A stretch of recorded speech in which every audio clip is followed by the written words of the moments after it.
우리 두 손 들고 우리 하나님께 우리 사랑 고백합니다. 같이 고백합니다. 내게 생명 주신 하나님, 제가 하나님을 사랑합니다. 저를 구원하신 예수님, 제가 예수님을 사랑합니다.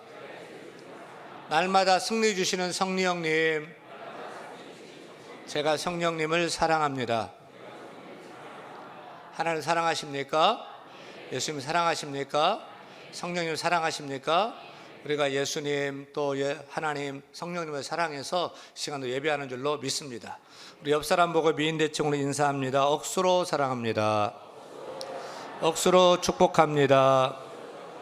억수로 은혜 받으세요. 미국 보스턴에서 목회를 했던 A.J. 골든 목사님은 유명한 설교자요 능력 있는 목회자로 이름이 널리 알려진 귀한 목사님이십니다.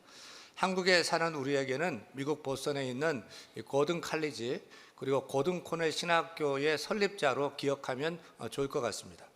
하루는 골든 목사님께서 목양실에서 설교 준비를 하다가 깜빡 잠이 들었어요. 그리고 꿈을 꿨는데 주일에 목사님이 섬기는 교회 주일 예배에 많은 성도들이 와서 예배하는 그런 꿈을 꿨어요. 그런데 많은 교인들 틈에 30대로 보이는 낯선 이가 앉아서 예배하는 것을 보였습니다. 저도 여러분 예배할 때마다 누가 왔는지 안 왔는지 보면 다 알 수 있거든요. 그 젊은이에게 관심이 갔어요. 예배가 끝난 다음에 교인들과 샤례로 인사를 나누었습니다. 그런데 그 낯선 젊은이가 끝내 보이지 않아요? 그래서 안내위원에게 아까 그 가운데 좌석에 앉아서 예배했던 우리 교회 처음 나온 분 같던데 그 사람 누군지 아냐고 물었어요. 그러자 안내위원은 당연하다는 듯이 이렇게 대답합니다. 아, 그분요? 알고 말고요. 예수님이에요. 예수님이라는 소리에 목사님은 깜짝 놀라서 잠을 퍼뜩 깼어요. 목사님은 그 후부터 달라졌어요. 목사님은 그 후부터 예배를 드리고 예배를 인도하는 그 마음 자체가 달라졌어요. 설교할 때도 그 자세가 달라졌어요. 눈에는 보이지 않지만 예수님께서 예배 자리에 와 계시는구나 하는 그런 마음을 가지고 예배를 인도하고 설교를 하셨던 거죠. 교인들도 예배 시간에 예수님이 함께 참석해서 예배한다 생각하면서 예배하게 되었습니다. 그 결과 교회는 놀랍게 부흥하고 성장하게 되었다고 합니다. 사랑하는 여러분, 우리에게도 이런 의식이 필요한 줄로 믿습니다. 오늘 예배하는데 우리 예배 가운데 우리 예수님께서 와 계신다. 이 자리에 앉아 계신다. 두세 사람이 내 이름으로 모인 곳에 내가 그들 가운데 함께 하시겠다고 약속하신 우리 주님께서 이 시간 우리 예배와 함께 하시고 우리 예배를 받으신다고 믿고 예배해야 될 줄로 믿습니다. 지난번 부활절 때인가요? 윤석열 대통령이 자신이 어렸을 때 다녔던 교회에 출석해서 3대 방송사에서 또 인터넷 뉴스에서 예배 참석했던 모습 계속 뉴스에 띄웠던 것이 기억이 납니다. 우리 교회는 대통령이 아니고요, 만왕의 왕이시고 만주의 주가 되시는 예수 그리스도께서 매주마다 참석하셔서 내 옆에 앉아 계시고 내 앞에 앉아 계시고 내 뒤에서 함께 예배하는 줄 믿으시길 바랍니다. 그 믿음 가지고 우리가 예배하면 우리 예배 시간은 달라질 거예요. 예배 시간에 졸지 않고 깨어 있고요, 또 감격이 있고요, 믿음의 역사가 넘치는 예배로 드리게 될 줄로 믿습니다. 예배에 인도하는 저도 예수님이 이 자리에서 우리 예배를 받으신다라고 생각하면 제가 예배를 인도하고 설교를 하면서도 설교를 준비하면서도 내 설교를 예수님이 듣는다라고 생각하면서 준비하고 증거하는 목사가 되어야 할 줄로 믿습니다. 오늘 말씀 제목은 따라합니다. 예배가 그리 중요한가? 예배가 그리 중요한가? 오늘 말씀 예배가 왜 그리 중요한지, 왜 우리가 36도가 육박되는 이 폭염에도 이렇게 주께 나와서 예배해야 되는지, 예배의 중요성, 필요성에 대해서 말씀해 주고 있습니다. 여러분, 왜 이스라엘이 애굽에서 벗어나서 출애굽해야 했을까요? 다시 말하면 왜 우리를 죄에서 우리가 구원받게 되었을까요? 출애굽의 목적이 무엇이었을까요? 우리의 구원의 목적이 무엇이었을까요? 그 이유는 하나님께 예배 드리기 위함이었다는 것을 주목해야 됩니다. 출애굽기 5장 1절 말씀 같이 읽겠습니다. 그 후에 모세와 아론이 바로에게 가서 이르되 이스라엘의 하나님 여호와께서 이렇게 말씀하시기를 내 백성을 보내라. 그러면 그들이 광야에서 내 앞에 절기를 지킬 것이니라 하셨나이다. 다시 말하면 바로 왕이요, 우리가 광야에 나가서 하나님께 예배하도록 우리를 내보내 주십시오 라고 요청을 했어요. 애굽의 대로 온갖 노동을 하면서 짐승처럼 살던 이스라엘 백성들이 요구한 것은 배고프다, 빵 달라는 것이 아니었습니다. 이것은 노동력 착취다, 노동자 처우 개선을 해달라, 최저임금을 올려달라는 요청도 아니었습니다. 독립을 달라, 자유를 달라는 것도 아니었습니다. 이제 우리가 8월이 되면 8.15 광복절을 맞게 되죠. 우리가 결코 잊지 않아야 할 민족적 수치는 일제 36년간 국권을 침탈당했던 사건입니다. 일제에 나라를 빼앗긴 일제시대 때 우리 민족의 소원은 무엇이었습니까? 독립이었죠. 해방이었죠. 그때 유관순 너나를 비롯해서 수많은 선각자들이 죽기를 각오하고 대한독립 만세를 외치면서 기꺼이 자신의 목숨을 바치기도 했습니다. 그런데 문제는 왜 독립되어야 되느냐? 왜 해방되어야 하느냐? 도대체 자유를 얻어서 무엇을 하고자 하느냐인 것입니다. 이제 우리는 해방되고 독립된 나라에 살고 있는데 이제 현재 우리나라의 수건은요, 온 국민이 후쿠시마 원전 오염수를 태평양에 방류하고 아직도 독도를 자기네 땅이라고 우기는 그 일본을 극일하고 나아가서 북한의 핵폐기 문제를 해결하고 더 나아가서 남북이 평화롭게 통일되어야 하는 줄로 믿습니다. 저는 아무리 생각해도 우리 민족의 살 길은 통일밖에 없다고 생각이 듭니다. 남과 북이 힘을 합하면 우리나라는 정말 대박될 거예요. 저는 통일 대박론을 믿습니다. 처음에는 이 북한 복구를 위한 통일 비용도 들고 혼란스럽기도 하겠죠. 하지만 통일이 되면 우리나라 인구가 8천만이 넘고요. 이 플라이급에서 갑자기 미들급 이상이 되고 북한 핵도 우리 거가 되고요. 머리 좋은 남과 북이 합해서 나아가면은 영국도 프랑스도 중국도 견제하면서 나아가는 경제 대국으로 대박날 것이라고 생각을 합니다. 그런데 우리가 잘 살기 위해서 통일을 소원해야 되느냐는 거죠. 나라의 부국강병을 위해서 통일을 소원해야 하느냐는 것입니다. 오늘 말씀을 믿음으로 다시 봐요. 노예로 착취를 당하는 이스라엘이 정치적으로 독립을 소원하는 것은 당연한데요, 출애굽의 해방의 그 목적은 다른 것이었습니다. 무엇이었죠? 우리가 알아야 될 것은 노예 상태에서 해방되는 것보다도 더 중요한 것이 있었던 거예요. 하나님은 그걸 위해서 해방시키려고 했던 거예요. 그것이 무엇이었습니까? 하나님께 예배하도록 하는 것이었습니다. 우리도 경제적으로 잘 사는 것보다 더 중요한 것이 있다는 것입니다. 그것은 우리가 하나님을 예배하는 예배자로 서는 것입니다. 우리 민족이 예배하는 민족이 되는 것입니다. 우리가 하나님만 섬기는 거룩한 백성이 되는 것입니다. 생각해 봅시다. 현재 정치적으로 자유를 얻었죠. 또 해방되었습니다. 그래서 뭐가 달라졌습니까?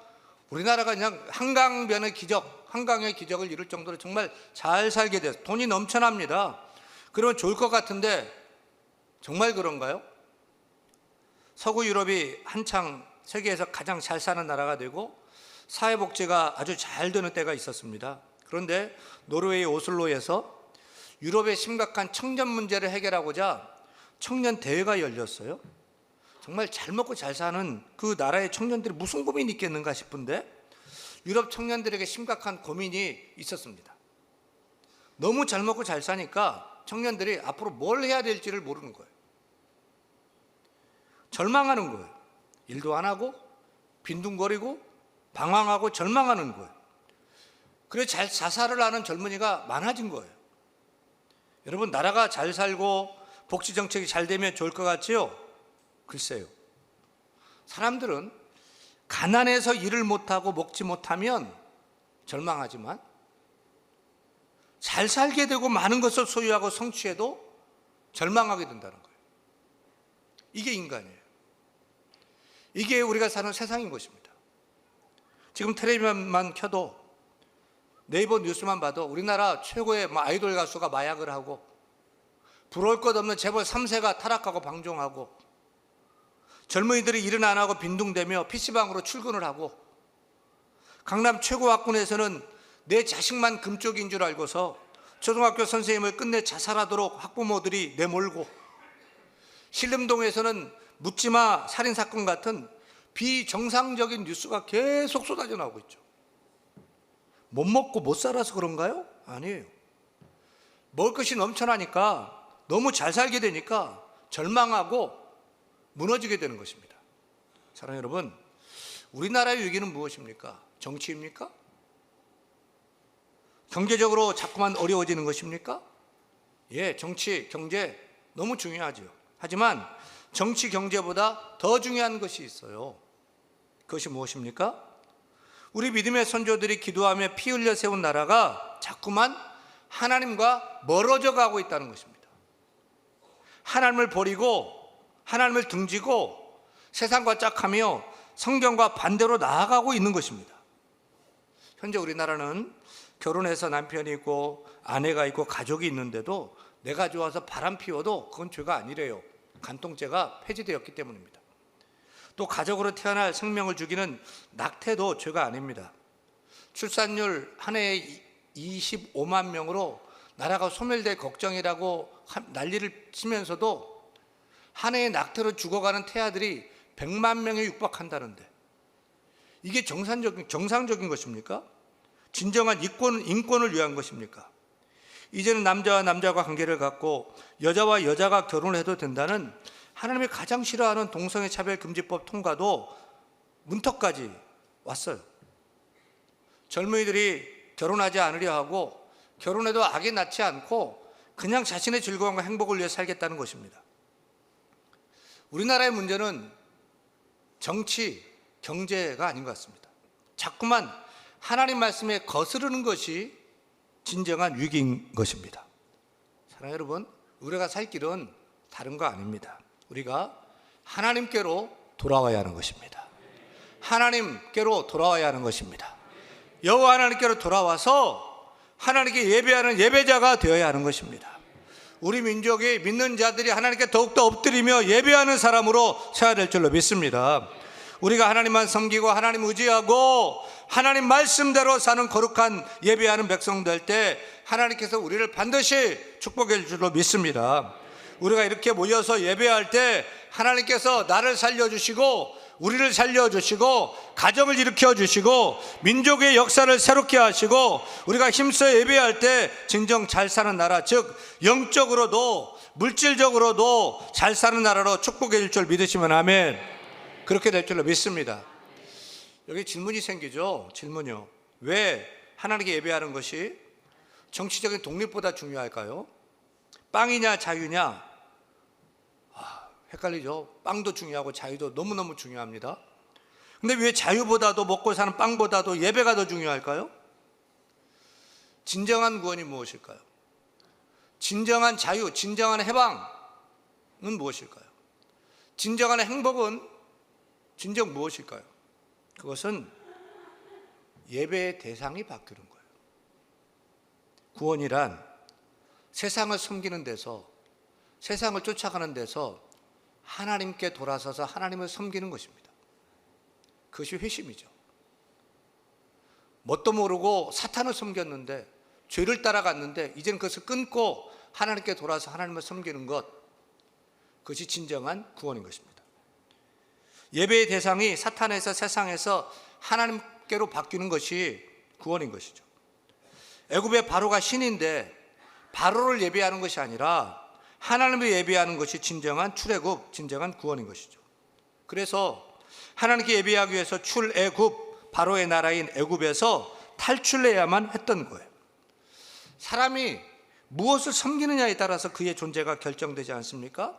물질을 섬기고 돈을 쫓고 돈을 섬기면 돈의 종, 물질의 노예가 됩니다. 돈이 나를 지배하죠. 모든 것이 돈으로 좌우지됩니다. 권력에 묶인 사람이 있어요. 권력에 매인 사람이 있어요. 권력의 종이 되는 것입니다.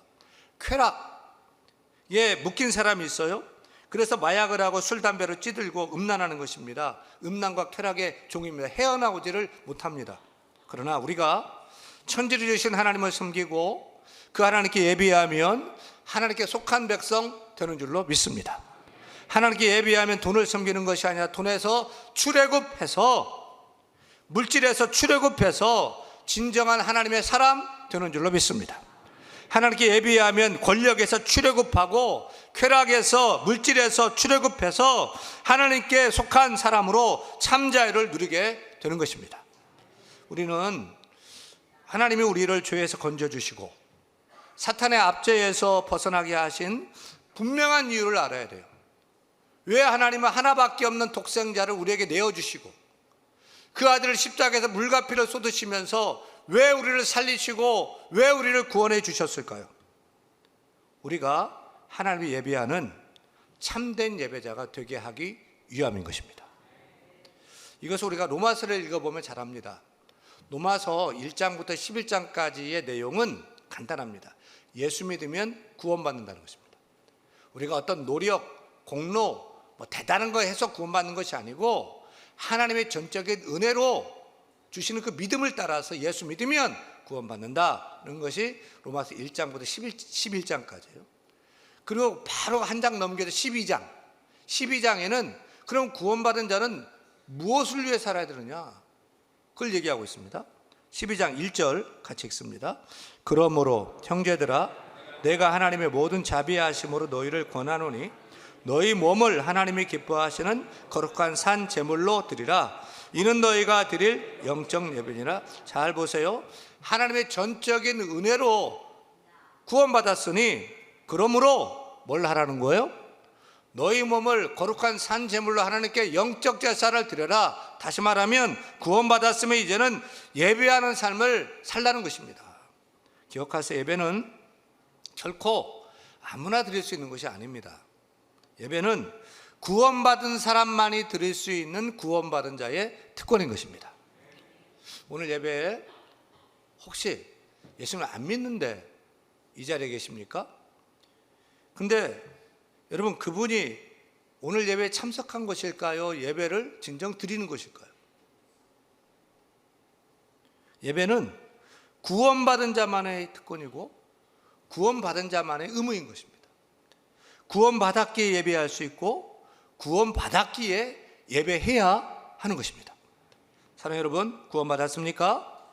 그렇다면 예배하시길 바랍니다. 죄사함 받았습니까? 그렇다면 예배하시길 바랍니다. 하나님의 자녀 되었습니까? 그렇다면 예배하시길 바랍니다. 믿는 자의 인생에서 예배는 삶의 근본입니다. 예배가 삶의 본질인 것입니다. 사랑하는 여러분, 하나님께 예배자로 서게 하는 것이 출애굽의 본질입니다. 하나님께 참되게 예배하는 것이 구원의 본질인 것입니다. 따라서 하나님께 예배하는 이 예배, 하나님께 경배하는 것은 하나님의 백성이 되는 놀라운 축복이 되기 때문에 우리가 마음과 뜻과 정성 다해서 이 폭염에도 주께 나와서 하나님께 기쁘게 예배해야 되는 줄로 믿습니다. 그렇다면 한 가지 더 질문이 생깁니다. 그러면 왜 애굽에서는 예배하면 안 되고 왜 굳이 광야까지 가서 예배를 해야만 하느냐는 거죠. 왜 애굽에서는 안 될까요? 우리도 왜 꼭 교회 와서 예배를 드려야 할까요? 3절 읽습니다. 그들이 이르되 히브리인의 하나님이 우리에게 나타나셨은즉 우리로 광야로 사흘길쯤 가서 우리 하나님 여호와께 제사를 드리려 하오니 가도록 허락하소서라고 모세가 바로에게 이야기했는데 왜 꼭 애굽은 안 되고 왜 광야까지 가야 되느냐는 거죠. 수백만 명이 광야로 나아가는 것은 번거롭고 수고로운 일이 아닙니까? 그런데 왜 애굽은 안 되고 광야에서 예배만 고집했을까요? 우리는 왜 집에서 예배하면 안 되고 왜 이렇게 다 같이 모여서 교회에 모여서 예배해야만 할까요? 사실 바로 왕이 나중에는 애굽 땅에서 예배를 드리라고 허락을 합니다. 다 같이 출애굽기 8장 25절 말씀 같이 읽습니다. 바로가 모세와 아론을 불러 이르되 너희는 가서 이 땅에서 너희 하나님께 예배하라 하는 거죠. 바로가 유혹해요. 왜 제사를 고생스럽게 광야까지 가서 예배 드리려고 그러는 거야? 여기서 예배 드려. 그러자 모세와 아론이 그것을 미처 생각하지 못했네요. 참 좋은 생각입니다. 허락해 주셔서 감사합니다. 그렇게 하겠습니다 라고 동의했습니까? 아닙니다. 그 다음 절 출애굽기 8장 26절 보면 모세는 왜 애굽이 아니고 광야인지 이유를 이렇게 말합니다. 읽습니다. 모세가 이르되 그리함은 부당하니이다. 우리가 우리 하나님 여호와께 제사 드리는 것은 애굽 사람이 싫어하는 바인즉 우리가 만일 애굽 사람의 목전에서 제사를 드리면 그들이 그것을 미워하여 우리를 돌로 치지 아니하리이까. 지금 우리가 이란에서 예배를 드리고 또 사우디아라비아에서 중국에서 아니 북한에서 예배를 드린다고 생각해 보세요. 이슬람 문화교 예배를 대낮에 광장에서 이렇게 예배를 드렸다가는 붙잡혀가죠. 중국도 마찬가지고요. 북한 같은 경우는 골로 갑니다. 아우지 탄광으로 가든지 아니면 총살당하죠. 성경만 소지해도 총살감이 아닙니까? 그런데 애굽의 바로가 절대 신인데 한갓 노예들이 모여가지고 바로 신이 아니고 태양신도 아니고 모르는 어떤 자기들의 히브리 신을 섬긴다? 걸리면 골로 가는 거죠. 따라서 애굽이 아니라 광야에서 예배해야 되는 문제는 생명에 관한 문제였고 죽느냐 사느냐의 문제였죠. 또 바로냐 하나님이냐 양자택일의 문제였어요. 둘 다 섬길 수는 없었기 때문이죠. 그리고 세상인 애굽에 신경 쓰지 않고 광야에 갔으면 온전하게 하나님께만 집중하며 온전한 예배를 드릴 수가 있었던 것입니다. 지금 우리나라는 종교의 자유가 있습니다. 예배의 자유도 있습니다. 누가 뭐라고 하지 않습니다. 따라서 어디서든지 예배할 수 있죠. 하나님은 어디에나 계십니다. 어디서든지 예배할 수 있어요. 하나님은 어디 계시기 때문에 모든 것이 예배 장소고 모든 날이 예배의 날이고 모든 시간이 예배의 시간이 될 수 있지 않겠습니까? 따라서 우리는 언제 어디서든지 하나님께 예배할 수 있다 없다? 있습니다. 집에서도 카페에서도 사무실에서도 예배할 수 있다 없다? 있습니다. 그런데 왜 오늘도 우리는 세상에서 집에서 사무실서 카페에서 예배하지 않고 이 폭염에 전철 타고 버스 타고 교회까지 와서 예배를 드려야 합니까? 잠깐만 생각하면 답이 절로 나와요. 집에서 가족들이 벅적거리고 또 TV 틀어놓고 또 여러분 킹더랜드 드라마 보면서 하나님께 집중하면 예배 잘 들을 수 있을 것 같아요? 아니면 이렇게 방해하는 사람 없이 온전히 하나님께 교회 나와서 예배를 잘 드릴 수 있을까요? 우리가 노래방 가서 친구들 흔들고 개성 지르며 노래할 때 믿는 나는 거기서도 모든 것이 은혜라고 하면서 그렇게 하나님을 찬양하며 집중하며 예배할 수 있을까요? 한강공원에 나가서 유튜브로 유명한 목사님 설교를 들으면서 주일 예배도 드리는 사람들이 점점 많아지고 있습니다. 그런데 설교 듣는 것만이 예배입니까? 예배는 찬양도 하고 기도도 드리고 성경 복독도 하고 헌금도 예배 아닙니까? 그런 예배를 하나님이 기뻐하시는 줄 믿습니다. 무엇보다 예배는 믿는 자들 함께 모여서 교회를 이루어서 하나님께 예배해야 되지 않겠습니까? 여러분 이렇게 교회 나와 예배하면 어떻습니까? 누가 방해합니까? 방해 조건이 있습니까? 예배드릴 최적의 환경이 만들어져 있죠. 조명, 음향, 방송, 에어컨. 아마 여러분 집보다 좀 시원할 거래요. 찬양팀, 찬양대. 우리 찬양팀도요, 여러분 그냥 10분 이렇게 찬양하지만 오늘도 동탄에서 올라오고요, 애기 엄마가 왔어서 김포에서요, 인천에서요, 의정부에서요 7시 50분부터 모여가지고 찬양 연습하고 준비하고 박수하겠습니다. 우리 찬양대도요 그렇게 끝내주죠. 말씀의 종인 목사인 저도 열심히 준비한 하나님 말씀 증거하는데 여러분은 애굽에 앉아서 혼자서 그냥 스타벅스에 앉아가지고 예배 잘 드릴 수 있을까요? 우리는 시끄러운 세상이 아니라 예배 드리기 좋은 예배당에 나와서 예배를 해야 되는 것입니다. 성도들이 함께 모여서 뜨겁게 예배할 때 예배가 더 은혜롭게 되는 줄로 믿습니다. 이스라엘 백성들은 세상의 애굽에서 하나님께 집중할 수 있는 광야에 나와서 예배를 드려야만 했던 것입니다. 저는 우리 교회가 하나님을 쉽게 빨리 만나는 예배의 광야가 되기를 원합니다. 저는 우리 교회가 세상과 단절되고 세상의 유혹과 정욕과 정신 다 빼앗기는 분주함과 단절되어서 교회 올 때 세상 염려 걱정 다 잊어버리고 언제나 예배만, 하나님께만 예배에 집중할 수 있는 예배의 광야가 되기를 소원합니다. 하나님 임하시는 예배의 성소가 되고 성전될 수 있기를 간절히 축원합니다. 시간도 마찬가지예요. 언제든지 하나님께 예배할 수 있어요. 사실 월요일이나 화요일이나 오늘 주일이나 똑같은 날이에요. 근데 예수님은 월요일, 화요일이 아니라 주일에 부활하셨어요. 그리고 성령님도 주일에 강림하셨어요. 그래서 주일에 교회가 탄생됐어요. 그래서 초대교회부터 지금까지 주일에 시간과 장소를 정해서 교회에 모여 예배하게 된 것입니다. 주일은 말 그대로 나를 위한 나의 날이 아니고 주의 날입니다. 주의 날인 주일에는 전적으로 주께 구별해서 예배를 드려야 하는 것입니다. 우리가 물론 언제 어디서든지 일상의 예배 드려야 됩니다. 하지만 주일 공동 예배는 우리 연약한 본성을 아시는 주께서 우리에게 주신 은혜의 선물이에요.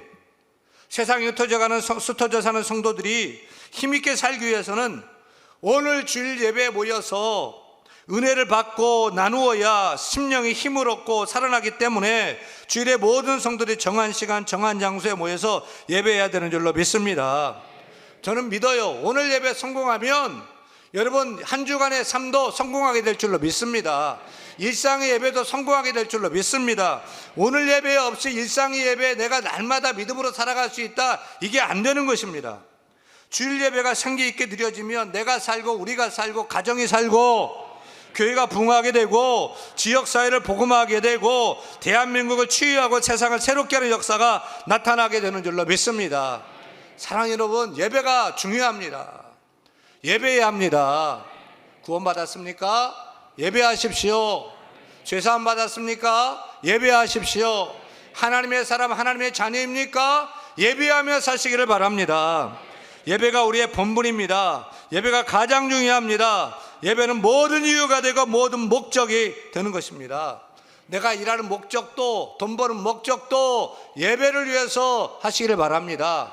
공부하는 것도 예배 잘 드리기 위해서 공부하시길 바랍니다. 먹든지 마시는 무엇을 하든 하나님의 영광 돌리기 위해서 예배하시길 바랍니다. 이렇게 더운 폭염일지라도 우리 모두가 예배를 그치지 아니하고 뜨겁게 찬양하고 간절하게 기도하고 진실되게 말씀 듣고 온전히 헌신하고 참되게 예배하는 그런 성공적인 예배자가 다 될 수 있기를 간절히 축원합니다. 축원합니다.